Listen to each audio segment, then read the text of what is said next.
안녕하십니까. MBS 초대석의 양승용입니다. 가락시장을 규모가 큰 농산물 전문시장 정도로 알고 계신 분들이 꽤 많습니다.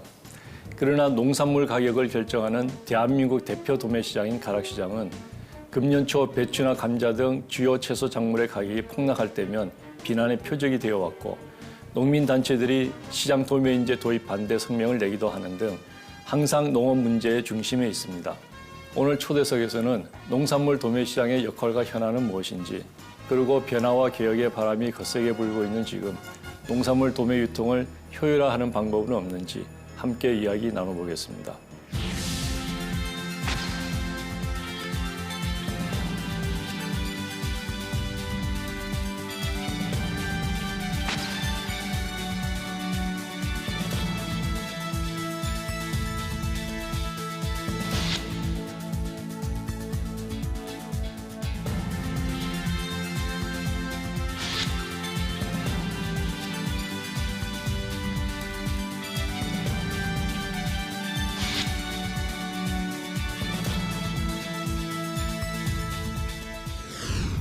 예, 오늘 스튜디오에는 오랫동안 농산물 유통을 전공해 오신 동국대학교 권승구 교수님 모셨습니다. 교수님 자리해 주셔서 고맙습니다. 안녕하세요. 네. 자, 우리 농산물 도매시장 하면은 제일 먼저 가락시장을 떠올리지 않습니까? 가락시장이 어떤 시장인지, 그 설립 배경은 무엇이고 어떤 역할을 하는 시장인지 우선 좀 설명을 부탁드리겠습니다. 우선 가락시장은 우리나라 공영 도매시장 중에서요. 예.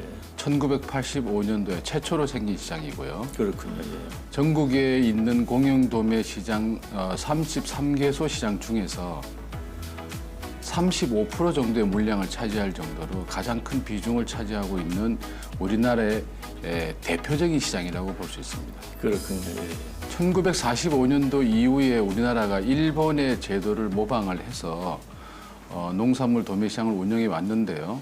그 결과가 한결같이 문제가 되고 있었던 것이 뭐냐면 위탁 도매시장, 즉 유사 도매시장이라고 불리는 도매시장이 전체 73% 정도를 차지할 정도로 굉장히 높은 비중을 차지하고 있었습니다. 그래서 이런 문제가 불거진 것이 이제 매점 매석이라는 문제가 발생을 했고요. 예. 그래서 생산자와 소비자가 동시에 피해를 보는 이러한 사태를 막고자 정부가 만드는 것이 공영 도매시장이라고 볼 수 있습니다. 그럼 가락시장은 이제 공영 도매시장으로서 가장 대표적인 시장이다, 이런 말씀이신데, 그럼 공영 도매시장이라고 하는 것이 어떤 시장인지, 어떤 역할을 하는 시장인지 좀 설명을 부탁드리겠습니다. 우선은 공영 도매시장이라고 하는 것은 설립 주체라는 측면에서요. 예. 기존의 유사 도매시장하고는 다르게, 또는 기존의 법정 도매시장하고는 다르게 정부가 공적인 목적을 위해서 중앙정부하고 지방정부가 공동으로 투자해가지고 지방정부가 개설한 시장을 일반적으로 공영 도매시장이라고 합니다. 그렇군요. 예. 우리나라의 경우에 지금 공영 도매시장이 33개소가 있고요. 예. 농안법상에서는 이제 투자 주체로 보기보다는 중앙과 지방 도매시장 이렇게 구별을 하고 있고요. 예. 현재 중앙 도매시장이 11개소, 예. 그리고 지방 도매시장이 22개소가 있습니다. 중앙과 지방자치단체가 투자를 해서 만들 때는 어떤 이제 목적이 있지 않았겠습니까? 예. 어떤 목적이었을까요? 그러니까 해방 이후에 한 40년간의 역사 동안 농산물 도매시장은 법적으로 운영되는 도매시장보다는 예. 법 외의 어떤 그런 시장에서 운영되는 그런 도매시장이 다수를 차지하고 있었습니다. 법에서 운영된다는 것은 쉽게 말하면 불법적으로 운영되는 도매시장. 자생적으로 발전한 그런 시장인 뜻인가요? 자생적인 도매시장으로 발전을 했지만은 정부에서 법과 제도로 인정하지 않는 시장을 일반적으로 유사 도매시장 내지는 불법 시장이라고 볼 수 있고요. 예. 이에 비해서 정부가 인정하는 그 법정 도매시장이 있었지만 그럼에도 불구하고 70% 이상의 비중을 유사 도매시장 내지는 불법 시장이 차지하고 있어서 상대적으로 생산자와 소비자한테 큰 사회적 경제적 문제를 야기시킨 것이 과거의 도매시장의 모습이었습니다. 그래서 그렇군요. 정부가 예, 예. 어쨌든 이 생산자와 소비자를 보호하기 위해서는 공정성, 투명성, 공익성이라는 목적을 관철시켜야 되겠다. 이것을 예. 지속적으로 유지시켜 나가야겠다는 생각에서 정부가 그것을 가장 큰 목적으로 해서 인위적으로 의지를 담아서 만든 시장이 공영 도매 시장이다. 이렇게 볼 수 있습니다. 그렇군요. 예. 그러면 그 공정성과 투명성, 공익성을 담보하기 위해서 다른 유사 도매 시장과 그 운영 방식은 어때 확연하게 차이가 나는가요? 어떤 점에서 차이가 날까요? 공영 도매 시장은 사실은 그 굉장히 제한적인 범위 내에서 영업 행위를 할 수 있도록 만들어 놓은 그런 시장이라고 할 수 있습니다. 아, 공영 도매 시장은요. 그렇습니다. 예, 예. 예를 들어서 유사 도매 시장의 경우에는 위탁상이 생산지와 소비지를 같이 관할해서 영업을 하기 때문에 예. 생산지에 대해서는 수요 독점이라는 문제가 발생했고요. 예. 소비지에 대해서는 공급 독점이라는 문제가 발생했기 때문에 예. 결국은 생산지와 소비지를 향해서 쌍방 독점이 이루어지는 이런 문제가 발생했습니다. 그것이 아주 큰 사회적인 어떤 문제로 발전한 것이 매점 매석으로 인한 생산자와 소비자 피해라고 볼 수 있고요. 그래서 정부는 우선은 이 위탁상의 기능 중에서 수집 기능과 분산 기능을 인위적으로 분리를 시켰습니다. 아, 인위적으로 분리시켜서 각자의 역할에 맞는 영업 활동만 하도록 법적 제도적으로 규제를 하고 있고요. 예. 구체적으로 조금만 더 말씀을 드리면 농민들하고 거래하는 도매시장 법인의 경우에는 아주 예외적인 경우를 제외하고는 농민들에게 직접 물건을 못 사도록 만들어놨습니다. 예. 왜냐하면 농민들의 물건을 직접 사면 상인의 이해관계가 발동하기 때문에 예. 가능한 한 가격을 싸게 책정을 하려고 하는 그런 문제가 발생한다고 보고요. 그래서 정부에서는 도매시장 법인의 경우에는 농민의 물건을 대신 판매해주는 위탁 판매 또는 수탁 판매의 역할만 하도록 제도적으로 보장해놨습니다. 예. 자, 그래서 이제 도매시장 법인의 경우에는 동일한 비율의 수수료 하에서 예를 들어서 가락시장 같은 경우는 4%의 수수료로 지금 운영되고 있는데요. 가격이 비싸면 비쌀수록 수수료율은 같더라도 도매시장 법인의 수입은 높아집니다. 예. 그래서 도매시장 법인의 경우에는 가능한 한 수입을 높이기 위해서 가격을 올리는데 그것이 결국은 농민들의 수치 가격을 높이는 결과를 가져오게 되고요. 그렇군요. 예. 또 한쪽 편에 있는 분산 기능을 하는 중도매인의 경우에는 경매 가격이 높으면 높을수록 자기의 이윤이 감소합니다. 그래서 가능한 한 경매 가격을 낮추려고 노력하는 그런 경향이 소비자의 입장에서 그렇죠. 결국은 그것이 소비자의 안정된 가격을 또 보장해주는 이런 측면이 있습니다. 그래서 공영 도매 시장은 과거의 유사 도매 시장하고는 달리 도매시장 법인과 중도매인의 그 합리적인 경쟁을 통해서 생산자와 소비자를 동시에 보호한다. 이것이 가장 큰 공익적인 목적이다. 이렇게 볼 수 있습니다.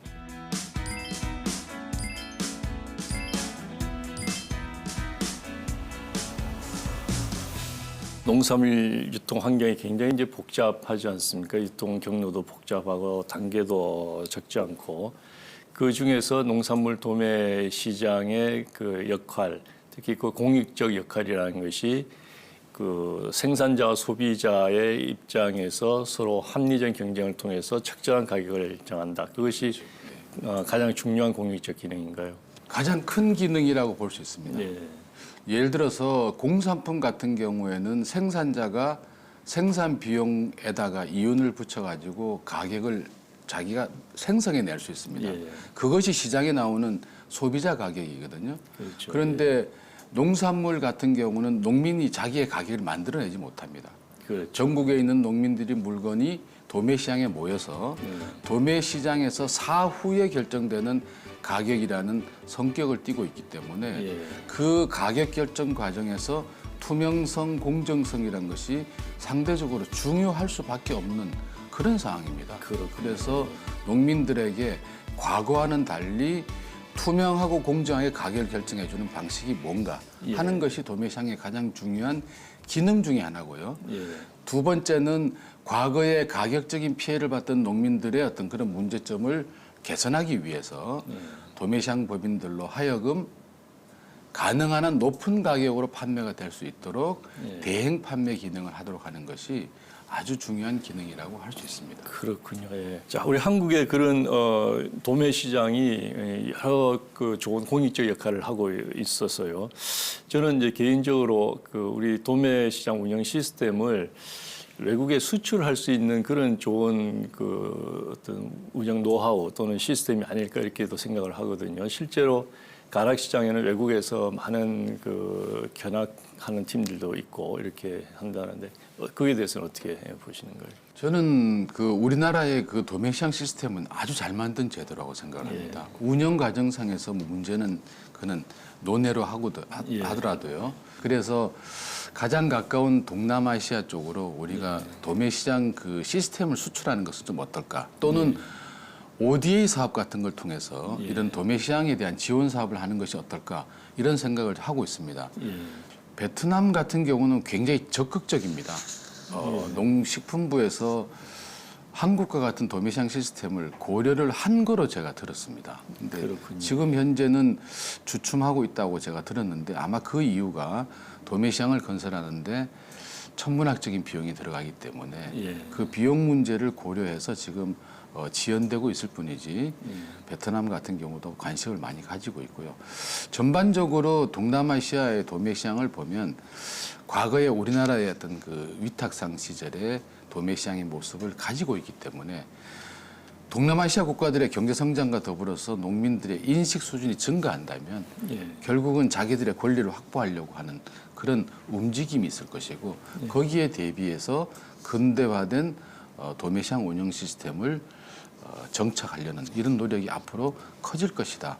그런 의미에서 우리나라의 사례는 다른 나라의 벤치마킹의 사례가 될 수 있다. 이렇게 생각합니다. 우리의 오랜 노하우 30년이 넘은 그 도매시장 유통 시스템 하드웨어도 그렇지만 소프트웨어가 동남아 지역에 그 수출이 돼서 그 동남아 유통을 효율화시킨다면은 그쪽 지역의 경제 성장에도 도움이 될 거고 또 일반 소비자들의 어떤 식생활 개선 이런 쪽에도 상당히 도움이 되지 않을까 그런 면에서 우리 정부가 좀 관심을 가지고 이 문제를 추진을 했으면 좋겠다 이런 생각이 드네요. 저는 아주 많은 관심을 가져야 될 부분이 이 부분이 아닌가 생각합니다.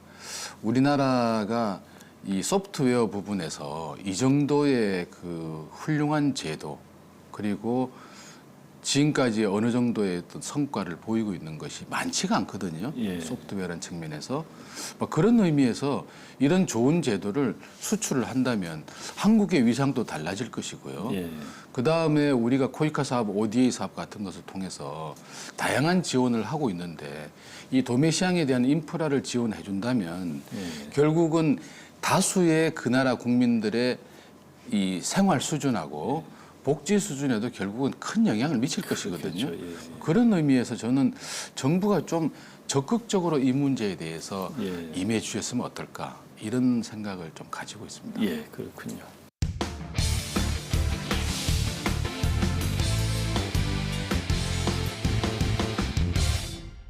우리가 이제 그런 좋은 시스템을 가지고 있는데 현실은 안타깝게도 지금 도매시장, 특히 가락시장에 있어서 그 긍정적인 평가와 또는 부정적인 평가가 지금 공존을 하고 있는 건 사실이거든요. 어떤 그 평가들이 있는지 그걸 좀 정리를 일단 좀 해주시죠. 우선 긍정적인 평가를 말씀드리면요. 사실 가락시장이 우리 삶에 미치는 영향이 크다고 볼 수 있습니다. 우선은 전체 국민이 5천만인데 서울과 경기도라는 수도권에 2,500만이 모여 살고 있습니다. 그 2,500만 명의 먹거리를 매일매일 공급해주는 역할을 가락동 도매시장이 하고 있다.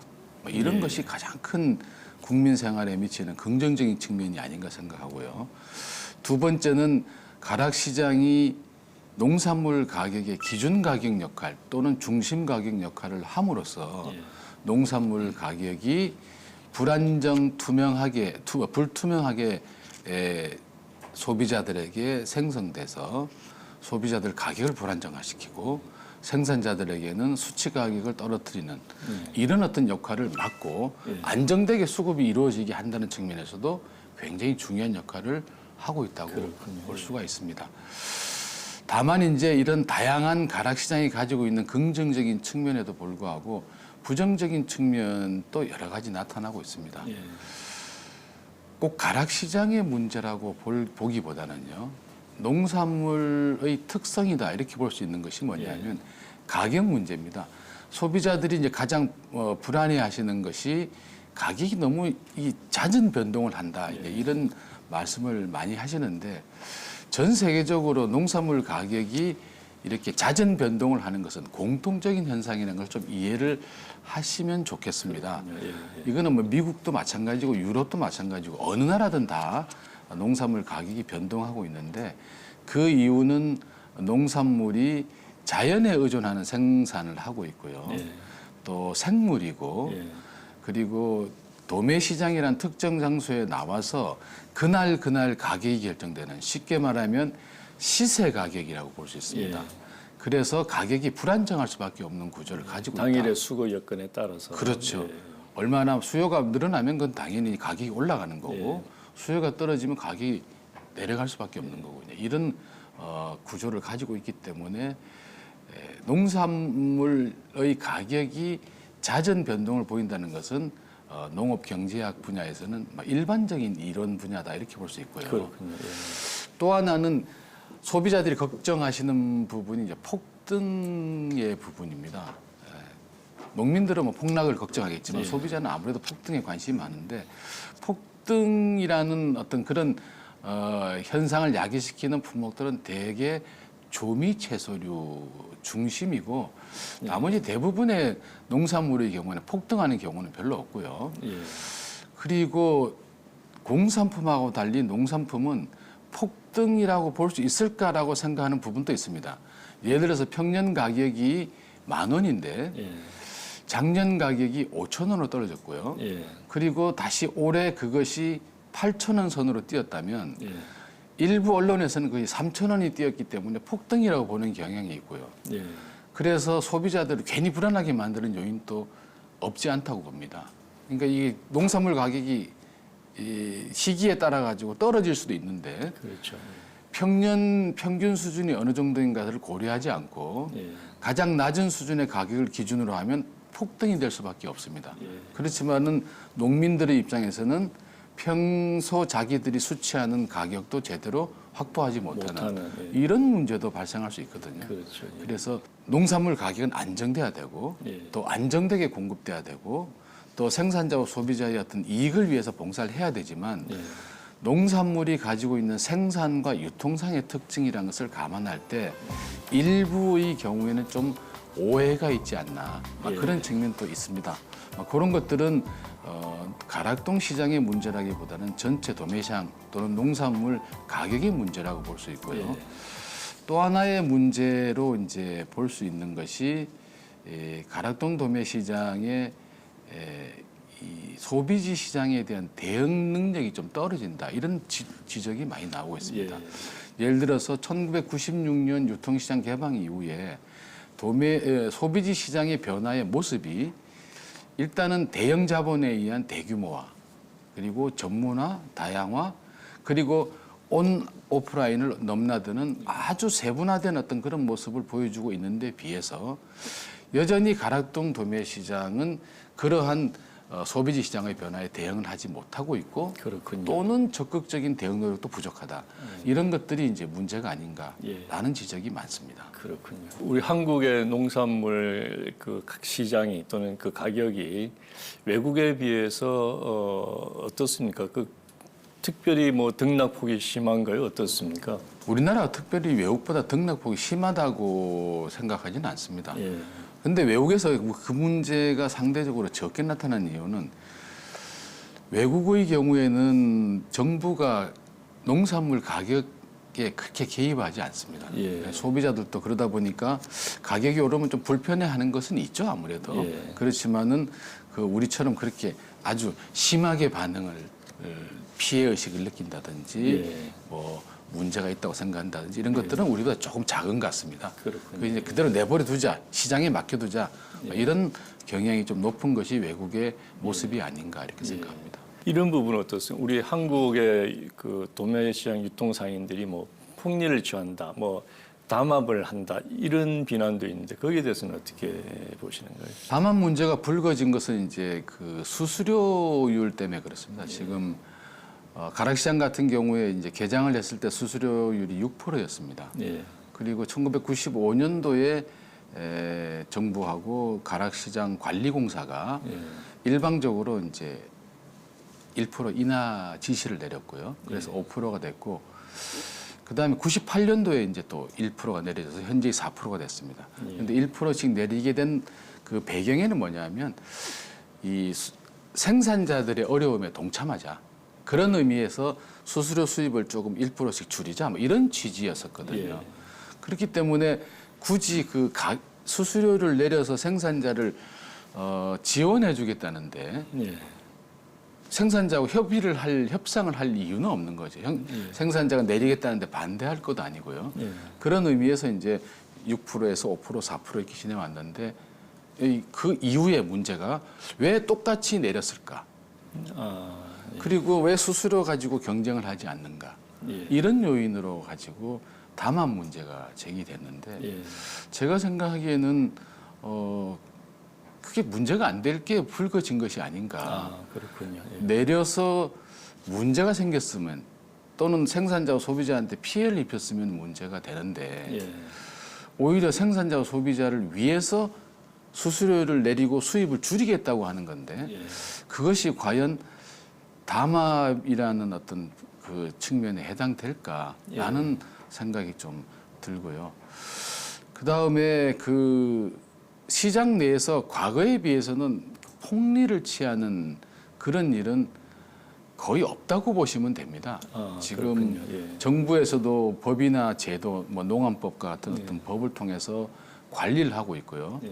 그것도 모자라서 이제 각 지방자치단체에서 관리공사 내지는 관리사무소를 설립을 해서 법인들이나 중도매인들이 영업을 혹시 이 엉뚱한 방향으로 하지 예. 않을까 어떻게 보면 감시를 하고 있습니다. 예. 지나치다고 좀 생각이 들 정도로 감시를 철저하게 하고 있기 때문에 예. 과거처럼 폭리를 취하는 그런 구조는 쉽게 만들어지기 어렵다 이런 생각이 들고요. 법인 같은 경우도 4% 이상의 수수료를 받으면 법적으로 문제가 됩니다. 그래서 함부로 그 수수료를 가지고 올렸다 내렸다 할 수 있는 사항이 아니다라는 말씀을 드리고 싶고. 예. 예.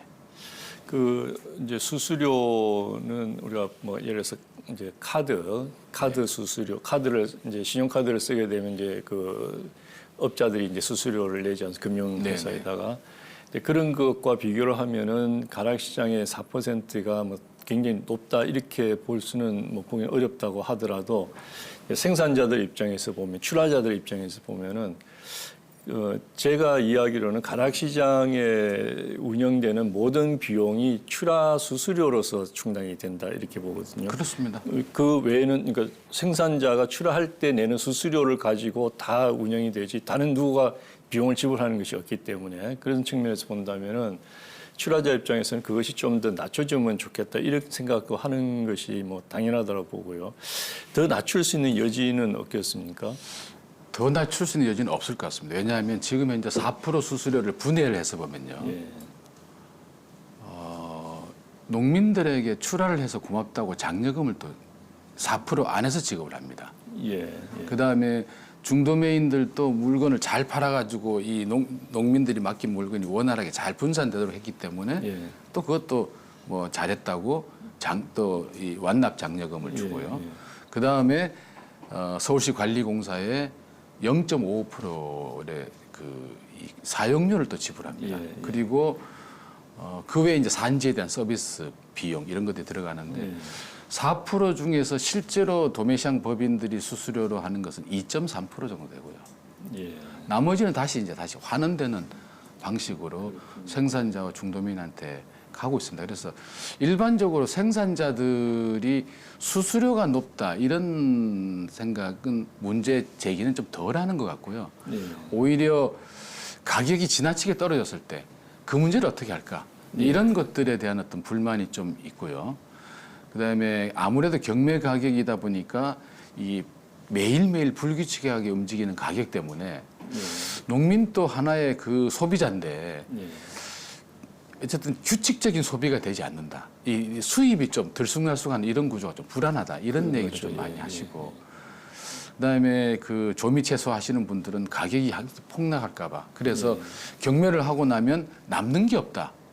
특히 이제 소규모 물량을 출하하시는 분들은 그럴 수가 있거든요. 예. 경매 가격 빼고 부대 비용을 빼고 뭐 물류 비용 빼고 나면 어떻게 보면 남는 게 없을 수도 있습니다. 그거는 너무 물량이 소량 출하이기 때문에 그렇고요. 예.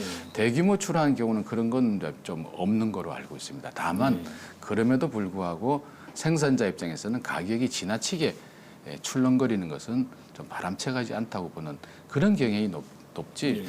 수수료의 수준에 대해서는 그렇게 크게 말을 안 하는 것 같고요. 그 다음에 지금 정부에서 2012년도부터 정가 수익 거래를 활성화하라 이렇게 얘기를 하고 있는데요. 지금 도매시장 법인들이 1년에 8천억 정도의 거래를 하고 있습니다. 예. 8천억 정도 거래해서 당기순이익이 지금 30억 정도 나오고 있는데요. 예. 지금 직원이 한 70명입니다. 예. 이 70명이라는 숫자가 이 많은가 적은가 비교를 해보려면 가락시장의 관리를 하는 부서인 공사가 직원이 300명이 넘죠. 근데 실제로 이제 유통을 하는 도매시장 법인이 한 70명 정도밖에 안 됩니다. 한 개 법인에서 한 개 법인에서 70명인데 그 70명이 결국은 8천억을 하는 겁니다. 1년에. 예. 그래서 8천억을 해서 4% 수수료를 받는데 만약에 이게 이제 일본처럼 정가 수익 거래가 늘어나서 예. 일이 많아지면요. 더 많은 경매사를 채용을 할 수밖에 없는데 예. 경매사 한 명당 제가 생각해 보기는 1인당 들어가는 비용이 월급부터 출장 비용 등등 해서 한 1억 원 정도 들어갑니다. 그렇군요.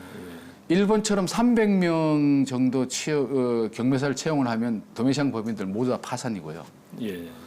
30명 정도 채용을 하면 당기순이익 제로입니다. 남는 게 하나도 없는 장사가 돼요. 추가로 30명을 더 하면 예. 그래서 정가 수익 때문에 정가 수익 때문에.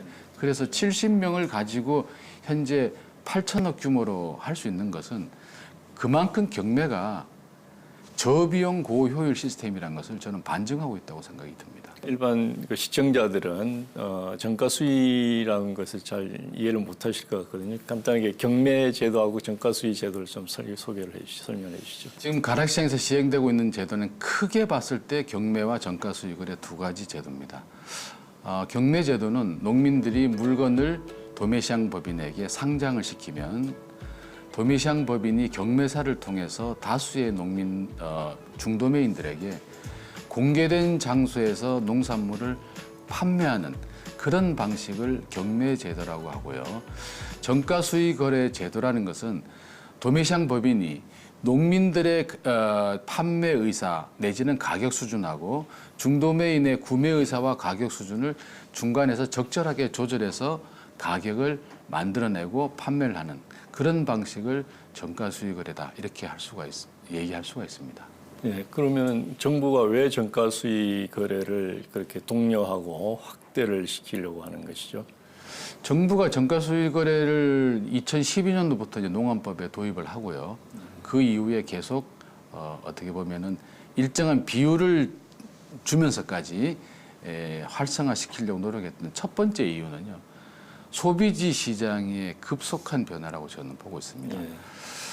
94년도 이후가 되면은 우리나라 농민들도 이제 시장에 대한 의존도가 굉장히 커집니다. WTO라는 수직 개방 시대에 맞춰서 경쟁을 해야 되고 또 소비자로서 또 소비를 해야 되는 농민이기 때문에 시장에 대한 의존력이 굉장히 커진 어떤 그런 경향이 있고 그리고 96년도 되면 우리나라 유통시장이 완전 개방이 됩니다.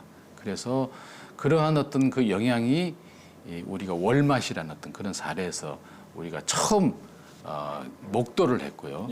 목격을 했고 그것이 2000년도 이후에 우리나라 소위 말해서 상위 클래스에 있는 모든 기업들이 먹거리 산업에 다 뛰어들었습니다. 그러면서 식품 산업이 이제는 전자산업과 마찬가지로 대기업들이 앞장서서 운영하는 어떤 그런 큰 시장으로 발전을 했고 그것이 10년이 지나면서 이제는 그러한 모습의 오프라인 시장이 온라인이라는 새로운 거대 자본 시장하고 마주치면서 경쟁이 치열하게 이루어지고 있다. 이렇게 볼 수 예, 있고요. 그래서 저는 기존에 우리가 버스 타고 오던 그런 모습들이 이제는 비행기를 타고 가는 모습으로 바뀌는 것이 소비시장의 모습인데 예. 아직까지 도매시장이나 생산지의 농민들은 자전거를 타고 가고 있는 이런 느낌을 좀 주고 있거든요. 예. 그래서 이 지금 현재 어떤 그 소비지 시장의 변화에 맞춰서 도매시장과 산지가 적응을 하고 대응을 하기 위해서는 소비지에서 원하는 방식의 거래 제도가 필요하다. 예. 그런 의미에서 투명성, 공정성이라는 공영 도매시장의 원칙을 그대로 유지하면서 동시에 소비지 시장의 변화에 대응하려는 그런 모습으로 도입한 것이 정가 수익 거래다. 이렇게 볼 수가 있습니다. 그렇군요. 예, 예. 그래서 그 정가 수익 거래가 이제 도매시장에서 확대가 되는 것은 어쩔 수 없는 추세인데 그것이 확대가 되기 위해서는 이제 그 법인들의 비용이 필연적으로 그 높아져야 되는 그런 또 어려움이 있겠네요. 그렇죠. 도매시장 법인이 아무래도 이제 도매시장에서 가장 큰 기업이기 때문에 예, 예. 그리고 농민들의 농산물을 대신 팔아주는 역할을 고유의 임무로 하고 있기 때문에 농민들의 물건을 소비지에 잘 보낼 수 있도록 하기 위해서는 농민에 대한 서비스도 필요하고요. 예. 그다음에 농민들이 가져온 물건을 경매나 정가 수익 거래 과정을 통해서 소비지에 분산시키는 것은 중도매인의 역할이거든요. 중도매인에 대한 서비스를 어떻게 할 것인가. 그래서 고객이 농민과 중도매인이라는 두 가지 고객에게 어떻게 서비스를 하고 그 사람들이 잘 물건을 보내고 잘 판매하는 역할을 할 것인가. 그것을 이제 가운데서 조율하고 어떻게 보면 앞장서서 리더 역할을 하는 것이 도매시장 법인의 역할이다. 이렇게 봅니다.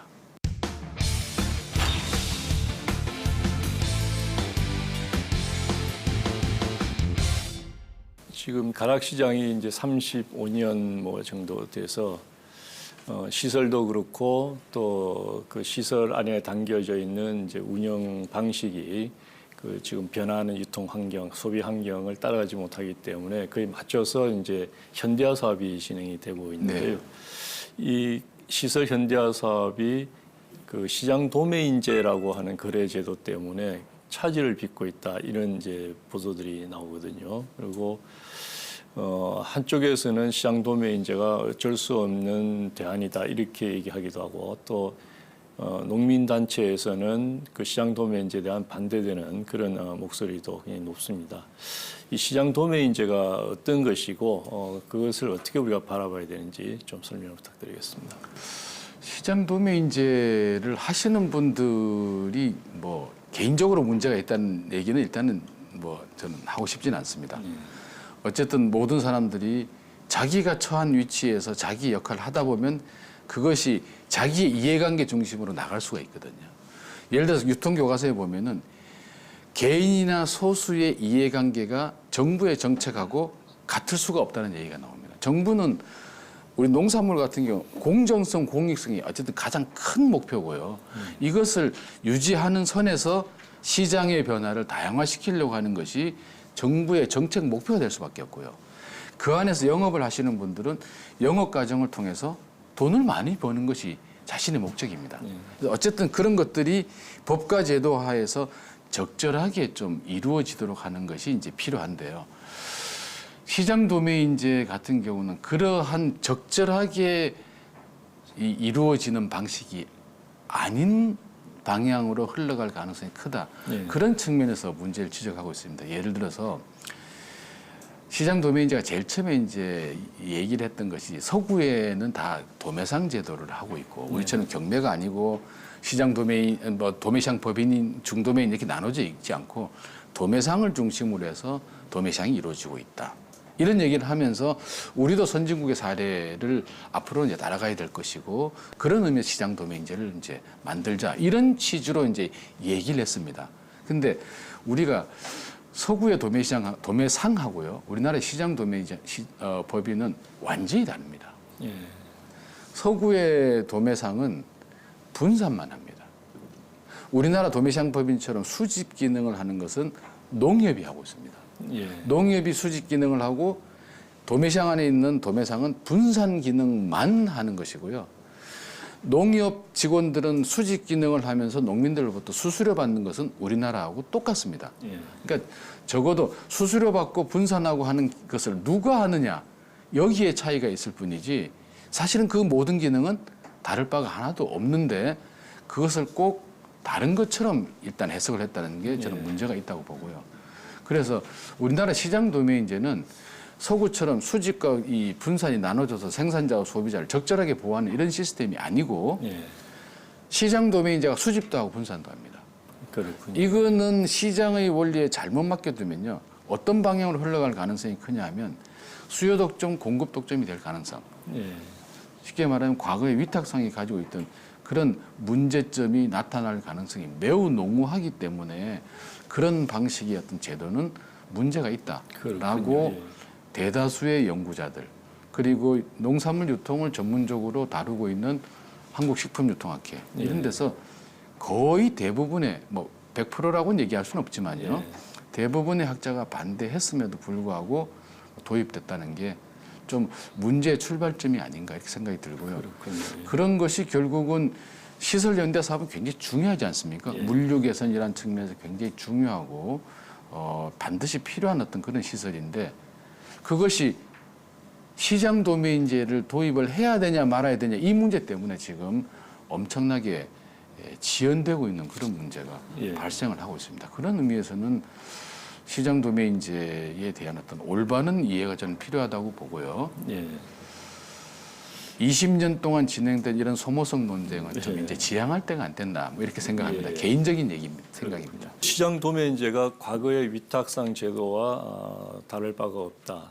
그리고 그 수집과 분산을 한 유통 주체한테 맡기기 때문에 문제가 있을 수 있다. 이런 그런 우려에도 불구하고 가락시장에 시장 도매인제가 도입돼야 된다는 목소리. 그건 어떤 이유 때문에 그럴까요? 사실 저는 뭐 개인적으로 좀 그 도입한 여러 가지 다양한 이유에 대해서 이해를 못하겠다는 생각이 좀 듭니다. 우선은 도매시장 법인이 돈을 너무 많이 번다. 예. 그러면 농민들한테 폭리를 취했을 때 그런 문제가 제기돼야 되는 건데 그런 문제 제기를 하고 있고. 근데 그게 이제 조금 별로 설득력이 없으니까 선진국은 이렇게 한다. 근데 선진국도 좀 전에 말씀드린 것처럼 도매상하고 시장 도매인제는 전혀 다른 성격의 것이고. 그다음에 유통 경로와 비용이 많이 들어간다. 이것도 보면요. 수집과 분산을 도매시장 법인하고 중도매인하고 외부적으로 이렇게 분리시켜 놨느냐. 아니면 시장 도매인이 수집과 분산을 같이 하느냐. 이런 차이밖에 없습니다. 결국은 수집과 분산이 같이 있다라는 얘기는 수집하고 분산을 한 사람이 하기 때문에 비용은 똑같이 발생하는 겁니다. 그리고 한 사람이 두 가지를 다 하기에 단계가 줄었다? 두 가지 기능을 지금 하고 있고 단계는 지금 그렇게 가고 있는데 그런 의미에서 단계가 줄어들고 비용이 줄어든다? 이거는 또 논리적이지 못한 어떤 그런 생각이 들고요. 최근에는 또 서울시 공사에서 어떤 얘기를 하냐면 지금 저희들이 설문조사를 하고 서울시 공사에서 발주를 줘서 과제를 하는데 이 공통적인 사항이 뭐냐면 중도매인들의 경매 지지가 한 85%, 90%까지 됩니다. 그러니까 이제 그 서울시 공사에서는 그러면 한 10%나 15%만 도입하자. 이런 얘기를 하는데 그럴 것 같으면 굳이 설문조사 해가지고 비율이 어떻고 이런 얘기를 할 필요가 없거든요. 뭐 그 아무리 적게 나온 비율에도 1%라도 뭐 주고 대통령도 뭐 나눠가서 75% 대통령, 25% 대통령 이렇게 해야 되는 거 아니겠습니까? 뭐 논리적인 주장은 아닌 것 같아요. 전혀 합리적이고 논리적이지 못한 주장이 아닌가 이런 생각이 듭니다. 이 문제에 대해서 그 농민단체도 최근에 반대하는 성명을 냈고요. 제가 듣기로는 국정감사에서 이제 농식품부 장관께서도 이 시장 도매인제 도입에 대해서 굉장히 우려하는 그런 뭐 목소리를 냈다 이렇게 들었는데 농민단체들도 이 문제를 우려를 많이 하는 거군요. 아무래도 이제 생산자를 대표하는 단체이기 때문에요. 시장 도매인제가 됐을 때 과거의 위탁상의 모습이 재현되지 않을까 또는 그 시절에 나타났던 그러한 다양한 문제점들이 나타나고 있지 않을까 이런 것 때문에 굉장히 고민을 지금 많이 하고 있고요. 그래서 농민단체들이 일반적으로 거기에 대해서 반대를 하는 것입니다. 예를 들어서 농민들이 이 중도메인이나 상인들보다 더 파워가 센 뭐 이마트처럼 힘이 세다면 사실 굳이 이 법적이나 제도적으로 이렇게 보호해줄 필요는 없죠. 스스로 알아서 할 수 있으니까요. 그런데 지금 대부분의 농가들이 영세한 규모고요. 정보도 매우 취약합니다. 가격이 결정되고 나서 그것이 문자로 온다는 것은 사후 통보지요. 사전에 가격 결정 과정에서 농민들이 개입할 여지는 하나도 없습니다. 예. 그런 의미에서 가격 결정 구조에서 농민들은 투명성, 공정성이라도 돼야지 이게 합리적인 가격이 나오는 것이지 예. 거기에서 배제돼 버리면 과거처럼 불리한 가격을 받아들이는 그런 사람으로서 전락할 수밖에 없습니다. 예. 그런 의미에서 농민단체는 그런 우려 속에서 그걸 반대하고 있다고 저는 생각을 하고 있습니다. 저도 농산물 유통을 이제 오래 연구를 해온 사람 입장에서 보면은 우리가 유통 개혁이 이제 크게 두 가지 방향이 있는데요. 하나는 유통 비용을 이제 줄이는 것, 그렇죠. 그 유통 과정에서 발생하는 뭐 수수료라든지 여러 비용을 줄이는 것이 하나 있고, 또 하나는 투명하고 공정한 가격을 결정을 해서 자원 배분을 효율화하는 것. 네. 그것이 이제 저는 그 두 번째를 훨씬 더 중요하게 저는 네. 생각을 하거든요. 투명하고 공정한 가격을 결정하는 것이 유통 비용을 조금 줄이는 것보다는 훨씬 더 중요한 문제다. 이렇게 저는 보는데 거기에 대해서 우리 뭐 권 교수님 어떻게 생각하시는지. 전적으로 저도 똑같은 동의를 합니다. 사실 이 투명하고 공정한 가격을 형성한다는 것은 250만의 농민들을 대상으로 하는 것이 아니고요. 대한민국 전체 국민이자 소비자인 5천만을 대상으로 해서 미치는 영향이기 때문에 투명성, 공정성이라는 것은 매우 중요하고요. 그렇죠. 그리고 매일매일 먹는 소비자들의 불안한 심리도 상대적으로 안정화시켜주는 이런 역할도 있고요. 예. 그래서 우리가 먹거리 산업, 즉 식품 산업 정책의 목표라는 것이 안전한 농산물을 안정적으로 공급하는 것이 지금 현재 식품 산업의 목표 아니겠습니까? 정책 목표요. 그렇죠. 그런 의미에서 도매시장이 공정하고 투명한 가격을 만들어낸다는 것은 앞으로 절대 변화하면 안 되는 저는 원칙이라고 생각합니다. 그러면 이제 가락 시장이 좀 더 발전하고 하는 그런 과정에서 이런 시장 도매인제 같은 이런 그 주장에 대응하기 위해서는 이제 스스로 그 가락 시장의 어떤 경쟁력을 높이고 효율화시키는 그런 이제 일들이 필요할 것 같은데 각 유통 주체마다 그 역할이 있을 것 같습니다. 어떤 것들이 필요할까요? 경매는 어느 정도 정착이 됐다고 저는 생각이 듭니다. 경매는 지금 비중이 90%가 넘었고요. 그다음에 일부는 정가 수익 거래가 있고요. 일부는 지금 시장 도매인제를 가락시장에서 하고 있다고 봐야 됩니다. 한 300명 정도의 비상장 중도매인이 있고요. 이 비상장이라는 어떤 그 시스템 자체가 품목별로 허가된 시장 도매인제라고 보시면 됩니다. 그런 의미에서 한 10% 내지는 15% 정도는 이제 그런 비상장과 정가 수익을 빼고 나면 85%에서 한 최대 90%까지 경매가 지금 되고 있습니다. 예. 그리고 잘 정착이 돼 있고 과거에 나타나고 있던 여러 가지 문제점들, 예를 들어서 뭐 경매사와 중도매인이 다음한다 이런 문제는 지금 제가 보기에는 거의 뭐 발생하지 않는다 이렇게 보고요. 그런 의미에서는 경매는 좀 잘 됐는데 정부가 소비지 시장에 대응하기 위해서 도입한 정가 수익을 하는 이 제도에 대해서 아직까지 대응을 제대로 못하고 있습니다. 그 이유는 한편으로는 생산자들이 그 규모하게 빠렛대로 출하를 못하고 있다는 그런 여건도 있고요. 그다음에 중도매인들도 빠렛대 단위로 분산을 시킬 수 있는 능력이 있는 중도매인이 거의 없다. 이런 측면에서 이제 문제가 되는 측면도 있고 정부가 요구하는 것은 그럼에도 불구하고 산지에서 기존 그 한 20년 동안에 산지 조직이 굉장히 많이 발전해 왔습니다. 양적으로요. 그 산지 조직 중에서 모범 모델들하고 이 대규모 좀 거래를 하는 중도매인하고 이 연결시킨다면 정가 수익 거래가 활성화될 수도 있을 것이다. 저는 그렇게 생각을 하고요.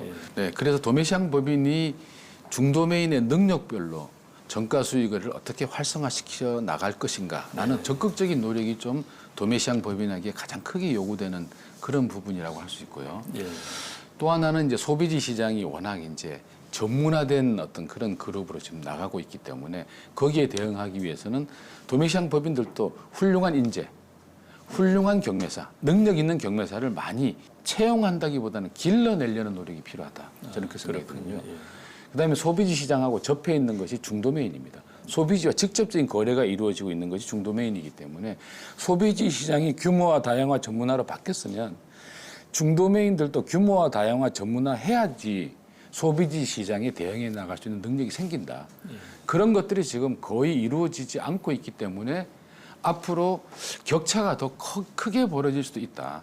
이런 것이 이제 좀 걱정이 되는 부분들입니다. 자, 우리 올 한 해 그 채소 파동 사실은 항상 겪고 있는 것이라서 그렇습니다만은 그 농민들이 이제 고통이 굉장히 컸고요. 그것이 지금 시장 구조적인 문제로 지금 고착화돼가는 이런 우려가 있습니다. 그래서 가격 변동이 굉장히 심해지고 하는 부분이 그 농산물 유통의 큰 이슈, 현안이 아닐까 싶은데 우리 농산물 그 가격 변동성을 줄이기 위한 노력 어떤 것들이 필요할까요? 농민들이 가장 큰 불만을 요새 제기하는 부분이 바로 그런 내용들입니다. 과거에는 풍년이 되면 보통 가격이 떨어져 가지고 수입이 줄어들고요. 근데 흉년이 들면 이제 가격이 올라가니까 이제 또 어떻게 보면 한몫 벌 수 있고 이렇게 해서 이제 한 3, 4년 사이에 평균 소득을 올릴 수 있었는데 지금은 생산이 많이 돼가지고 가격이 폭락이 되면 아무도 관심이 없고 생산이 적어져가지고 가격이 올라가면 수입 때문에 가격이 다시 떨어지고 그래서 연평균이 아니라 몇 년 평균이 아니라 매년 그냥 소득이 저하되는 이런 모습을 나타내고 있고요. 그래서 실제로 우리나라 농가 소득에서 농업 소득이 차지하는 비중이 점차 줄어들고 있는 것이 현재 농민들의 모습이고요.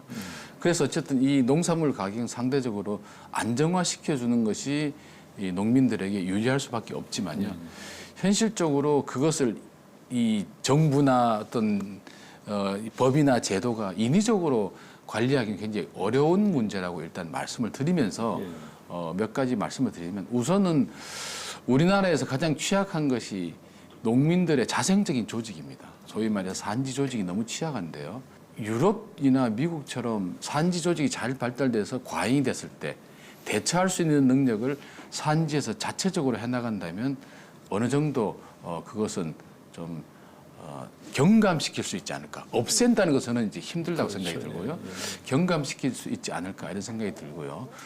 그리고 도매시장 안에서는 아까도 말씀드렸던 것처럼 정가 수익 거래를 도입한 배경 중에 하나가 경매는 좀 쿠션이었기 때문에 수급의 상황을 그대로 가격에 전달하는 그런 좀 단점이 있는데 이 정가 수익 거래는 그걸 조금 경매보다는 완화시킬 수 있다. 이런 측면에서 정가 수익 거래를 도입했거든요. 그래서 그런 것들 산지에서는 산지 조직화의 또 활성화 그리고 도매시장에서는 이 거래 제도의 탄력적인 적용을 통해서 상대적으로 그런 불안감을 좀 경감시켜 나가려는 노력 이런 것들이 좀 필요하고요. 소비자분들의 경우에는 좀 이해를 해주시는 넉넉한 마음을 가지시면 저는 더 좋지 않겠나 이렇게 생각이 듭니다.